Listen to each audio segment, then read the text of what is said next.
My dear student, প্রশ্নটি হচ্ছে এক ভদ্রলোককে নিজের স্বামীর সঙ্গে পরিচয় করিয়ে দিয়ে রমলা বললেন। আচ্ছা, ওর ওর ওর অর্থাৎ কে? ভদ্রলোক ভদ্রলোক ভদ্রলোক ওর ভাইয়ের অর্থাৎ ভদ্রলোকের ভাই, তাহলে পাশে কি লিখবো?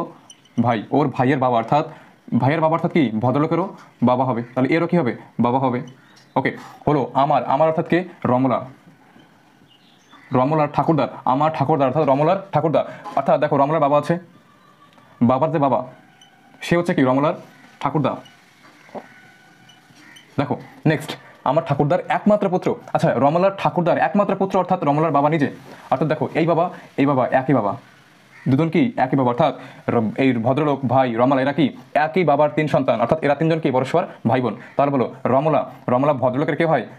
কে হবে? বোন। অর্থাৎ রমলা ভদ্রলোককে কি বলবে? ভাই বলবে। তাহলে দেখো আমাদের প্রশ্ন কি হচ্ছে? রমলা ওই লোকটির কে হন? কি হবে? বোন হবে। Option B is correct answer.